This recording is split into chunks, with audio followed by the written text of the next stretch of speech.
ভাবুন তো, আগামীকাল সকালে আপনি আপনার বাইক বা গাড়িতে তেল ভরতে গেলেন। পাম্পে গিয়ে দেখলেন আপনি আর আগের সেই পেট্রোল কিনছেন না। আপনি কিনছেন এমন একটি জ্বালানি যা 20% আর পেট্রোলই না। তার নাম E20 ফিউয়েল। সরকার বলছে এটাই নাকি ভারতের ভবিষ্যৎ।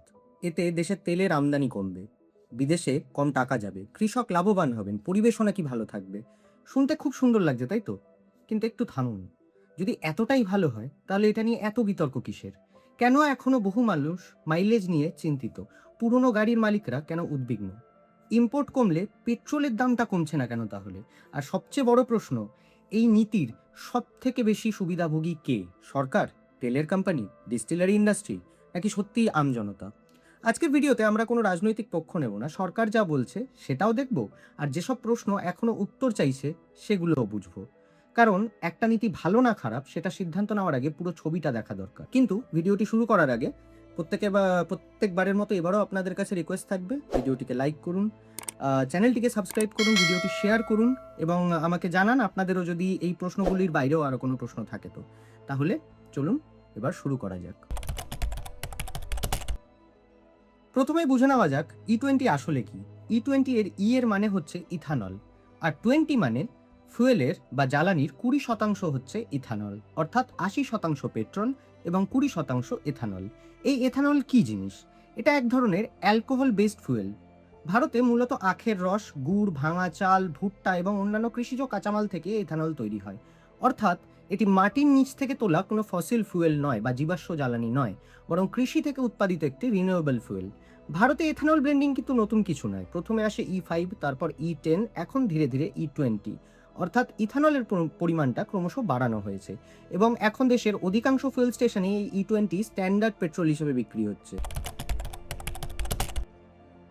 কিন্তু সরকার হঠাৎ এমন সিদ্ধান্ত নিল কেন? এই নীতির পেছনে সরকারের কয়েকটি বড় যুক্তি রয়েছে। প্রথমত, ভারত পৃথিবীর অন্যতম বৃহৎ ক্রুড অয়েল ইম্পোর্টার। আমাদের ব্যবহৃত অপরিশোধিত তেলের বড় অংশই আসে বিদেশ থেকে। ফলে আন্তর্জাতিক বাজারে তেলের দাম বাড়লেই ভারতের উপরও তার প্রভাব পড়ে।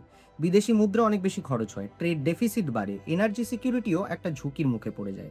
সরকারের যুক্তি হলো, যদি পেট্রোলের একটা অংশ দেশের মধ্যে উৎপাদিত ইথানল দিয়ে বদলে যাওয়া যায়, তাহলে বিদেশ থেকে কম ক্রুড অয়েল আমদানি করতে হবে। দ্বিতীয় কারণ, কৃষকদের জন্য নতুন বাজার তৈরি করা যাবে। যদি সুগার মিল বা ডিস্টিলারিগুলো বেশি করে এথানল তৈরি করে, তাহলে আখ, ভুট্টা বা অন্যান্য কৃষি পণ্যের চাহিদাও বাড়বে। ফলে কৃষকের আয় বাড়তে পারে, এমনটা সরকারের দাবি। তৃতীয় কারণ, পরিবেশ। সরকার বলছে এথানল একটি রিনিউয়েবল ফুয়েল, তাই ফসিল ফুয়েলের উপর নির্ভরতা যত কমবে তত কার্বন এমিশনও আমাদের কমবে বা কার্বন ফুটপ্রিন্ট কমবে। আর চতুর্থ কারণ, এনার্জি ডাইভার্সিফিকেশন, অর্থাৎ ভারত যেন শুধু ক্রুড অয়েলের উপর নির্ভরশীল না থাকে। এই চারটে কারণই হলো E20-র মূল ভিত্তি। কাগজে কলমে এই যুক্তিগুলো যথেষ্ট আকর্ষণীয়, কিন্তু যখন কোনো নীতি বাস্তবে প্রয়োগ করা হয় তখন শুধু উদ্দেশ্য নয়, তার ফলাফলটাও বিচার করা জরুরি হয়ে পড়ে। ঠিক সেখান থেকেই শুরু হয় E20-কে ঘিরে আসল বিতর্ক। পরের অংশে আমরা দেখব সরকার E20 এর কি কি সুবিধার কথা বলছে এবং সেই দাবিগুলি কতটা বাস্তবের সঙ্গে মেলে। এখন পর্যন্ত আমরা সরকারের বক্তব্য শুনলাম। কাগজে কলমে সবকিছুই যথেষ্ট আকর্ষণীয়, কিন্তু যে কোনো নীতির আসল পরীক্ষা হয় বাস্তবে, আর E20-কে ঘিরে সবচেয়ে বেশি প্রশ্ন উঠছে সেখানে। চলুন একে একে আমি কতগুলো প্রশ্ন করি এবং সেই প্রশ্নগুলো কি সেগুলো জেনে নেওয়া যায়। সরকার বলছে E20 একটি গ্রিন ফুয়েল, কিন্তু গ্রিন ফুয়েল মানে কি শুধুই গাড়ির এক্সস্ট থেকে কম নির্গমন, নাকি ফুয়েল তৈরির পুরো প্রক্রিয়াটাও সবুজ হওয়া উচিত? এথানল তৈরি করতে ডিস্টিলারি লাগে, বয়লার লাগে, বিদ্যুৎ লাগে, পরিবহন লাগে, কৃষিকাজ লাগে, জল লাগে। সম্প্রতি মেঘালয়ের বার্নিহাটে শিল্প দূষণের কারণে আলোচনায় এসেছে। সেখানে বহু মানুষ দীর্ঘদিন ধরে শিল্প দূষণের অভিযোগ করে চলেছেন। সরকার বলছে নির্দিষ্ট এথানল প্ল্যান্ট তো নিয়ম মেনেই চলছে, কিন্তু সাধারণ মানুষের প্রশ্নটা আরও বড়। যদি ভবিষ্যতে এথানল উৎপাদন বাড়াতে আরও কারখানা গড়ে ওঠে, তাহলে সেই বাড়তি শিল্পায়নের পরিবেশগত মূল্য কে হিসাব করবে? শুধু টেল পাইপ এমিশন দেখলেই কি হবে, নাকি ফ্যাক্টরি টু ফুয়েল ট্যাঙ্কি পুরো লাইফ সাইকেলের হিসাবটাও জনসমক্ষে আসা উচিত? সরকার বলছে E20 এর ফলে ক্রুড অয়েলের ইম্পোর্ট কমবে, অর্থাৎ বিদেশ থেকে কম তেল কিনতে হবে। খুব ভালো কথা, কিন্তু কনজিউমার হিসেবে বা উপভোক্তা হিসেবে আমার একটা সহজ প্রশ্ন আছে। যদি 1 লিটার জ্বালানির 20% আর ক্রুড অয়েলই না হয়, তাহলে ইম্পোর্ট সেভিং এর কিছুটা কি ভোক্তার কাছেও পৌঁছানোর কথা নয়? আমরা তো আর 100% পেট্রোল কিনছি না। আমরা কিনছি 80% পেট্রোল আর 20% এথানল। তাহলে পাম্পে গিয়ে আমরা 100% পেট্রোলের দাম কেন দিচ্ছি? ইম্পোর্ট কমানোর অর্থনৈতিক সুবিধাটা শেষ পর্যন্ত কার কাছে যাচ্ছে? সরকারের কাছে, অয়েল মার্কেটিং কোম্পানিগুলোর কাছে, না কনজিউমারের কাছে? এই প্রশ্নের স্পষ্ট উত্তর সাধারণ মানুষ আজকে জানতে চাইছে। আমরা প্রায়ই শুনি E20 কার্বন এমিশন কমায়, কিন্তু কিভাবে? শুধু গাড়ির সাইলেন্সার থেকে নির্গমন কমলেই কি কার্বন ফুটপ্রিন্ট কমে যায়, নাকি পুরো প্রক্রিয়াটা একবার দেখা উচিত? ফসলের চাষ, সেচ, সার, কারখানায় ইথানল উৎপাদন, ডিস্টিলেশন, বিদ্যুৎ ব্যবহার, পরিবহন, তারপর গিয়ে ফুয়েল পাম্প, এই পুরো লাইফ সাইকেলের স্বাধীন ও পূর্ণাঙ্গ তথ্য কি সাধারণ মানুষের সামনে রয়েছে? আরেকটা প্রশ্ন অনেকেই করেন, যদি এই জ্বালানি এতটাই কার্যকর হয়, তাহলে আন্তর্জাতিকভাবে এর গ্রহণযোগ্যতাটা কত? কেন দেশে দেশে E20, কোন কোন দেশ E20কে ব্যাপকভাবে গ্রহণ করেছে আর কোন দেশ অন্য পথ বেছে নিয়েছে? এই তুলনামূলক তথ্য জনসমক্ষে আরও স্পষ্ট হওয়া উচিত। যদি আখ থেকে ইথানল তৈরি করা হয়, তাহলে চাষ থেকে উৎপাদন পর্যন্ত পুরো ওয়াটার ফুটপ্রিন্ট প্রায় 3000 লিটার জল। অর্থাৎ ভেবে দেখুন, 3000 লিটার জল ব্যবহার করে মাত্র 1 লিটার ইথানল তৈরি করা যায়। এমন একটি দেশে যেখানে ব্যাঙ্গালোর, মুম্বাইয়ের মতো মেট্রো শহরও গ্রীষ্মকালে তীব্র জলসংকটের মুখোমুখি হয়, সেখানে ভূগর্ভস্থ জলের উপর অত্যন্ত নির্ভরশীল এই আখের চাষ বাড়ানোর নীতি কি সত্যিই দীর্ঘমেয়াদী যুক্তিযুক্ত? আমরা কি জ্বালানির চাহিদা মেটাতে গিয়ে ভবিষ্যতের জলনিরাপত্তাকে ঝুঁকির মুখে ঠেলে দিচ্ছি না? ভারতে কোটি কোটি গাড়ি এখনো এমন সময়ের যখন E20-র কথা কেউ জানতই না। নতুন গাড়ির ক্ষেত্রে নির্মাতারা E20 কম্প্যাটিবল ইঞ্জিন তৈরি করছেন, কিন্তু পুরনো গাড়ির মালিকদের কি হবে? তাদের বিকল্পটা কি? তারা কি আবার নতুন গাড়ি কিনবেন? একটা মধ্যবিত্তের পক্ষে কি 2-3 বছর পর পর গাড়ি পাল্টানো সম্ভব? নাকি E20 তারা ব্যবহার করবেন? যদি কারোর গাড়ির জন্য E20 উপযুক্ত না হয়, তখন তাহলে কি ভবিষ্যতে পিওর পেট্রোলের কোনো বিকল্প থাকবে, নাকি ধীরে ধীরে বিকল্পটা তো উঠেই গেছে, নতুন কিছু আর তাদের জন্য আসবেই না?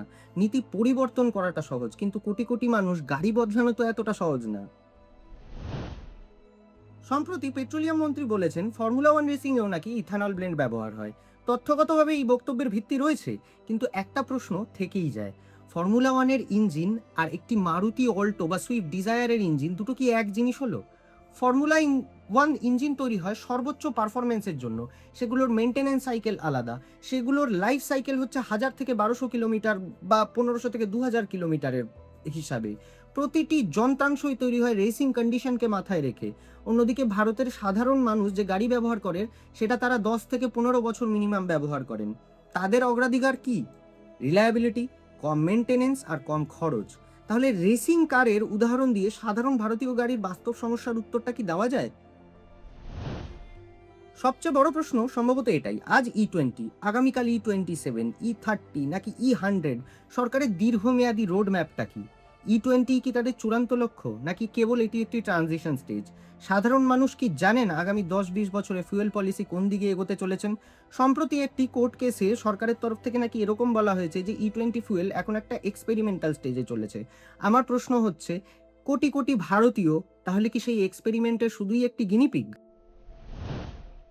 E20 নিয়ে সবচেয়ে বেশি প্রশ্ন যেটা শোনা যায় সেটা হলো মাইলেজ। অনেকেই বলেন মাইলেজ কমে যায়, আবার অনেকেই বলেন তেমন কোনো পার্থক্য নেই। তাহলে সত্যিটা কি?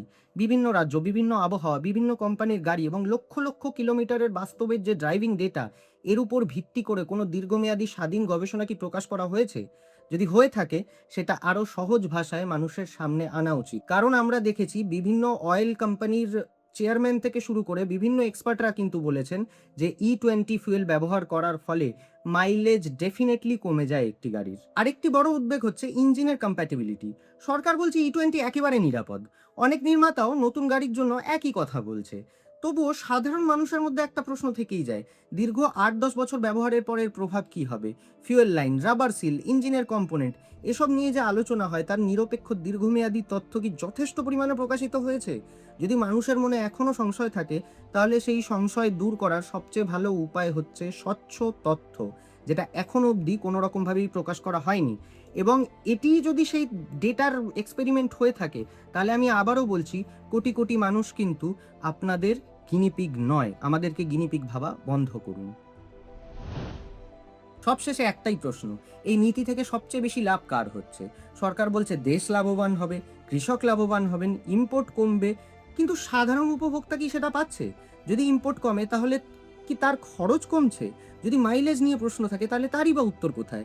যদি পুরনো গাড়ির মালিকদের উদ্বেগ থেকে থাকে তাহলে তাদের জন্য বিকল্প কি?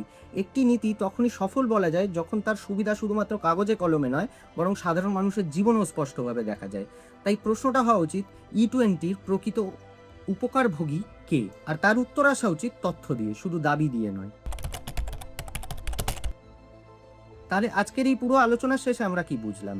ই-20 পলিসির উদ্দেশ্য নিয়ে প্রশ্ন তোলা সহজ, আবার এটাকে নিখুঁত নীতি বলাও হয়তো ততটাই সহজ। কিন্তু বাস্তব সম্ভবতা এই দুইয়ের মাঝামাঝি কোথাও। ভারতের মতো একটি দেশে যেখানে আমরা আমাদের প্রয়োজনীয় ক্রুড অয়েলের একটা বড় অংশ বিদেশ থেকে আমদানি করি, সেখানে বিকল্প জ্বালানির খোঁজ অবশ্যই প্রয়োজন। এনার্জি সিকিউরিটি দরকার, আমাদের ইম্পোর্ট কমানোও দরকার, কৃষকদের জন্য নতুন বাজার তৈরি করাও গুরুত্বপূর্ণ।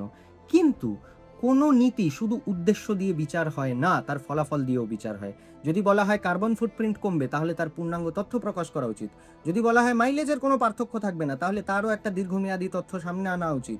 আর যদি বলা হয় ইঞ্জিনও নিরাপদ থাকবে, তাহলে সেই গবেষণা এবং পরীক্ষার ফলাফলও সাধারণ মানুষের কাছে পৌঁছানো উচিত। আর যদি বলা হয় ইম্পোর্ট কমবে, তাহলে সাধারণ মানুষ জানতে চাইবেন সেই অর্থনৈতিক লাভের কতটা শতাংশ তাদের কাছে অবধি পৌঁছাবে। গণতন্ত্রে প্রশ্ন করা কোনো অপরাধ নয়, বরং প্রশ্নই একটি নীতিকে আরও শক্তিশালী করে।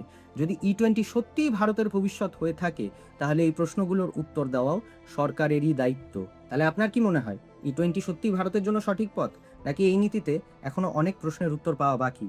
আপনার মতামত কমেন্টে অবশ্যই লিখে জানান। ভিডিওটি তথ্যভিত্তিক মনে হলে লাইক করুন, বন্ধুদের সঙ্গে শেয়ার করুন এবং এরকমই তথ্য নির্ভর আলোচনা দেখতে চ্যানেলটিকে সাবস্ক্রাইব করতে অবশ্যই ভুলবেন না।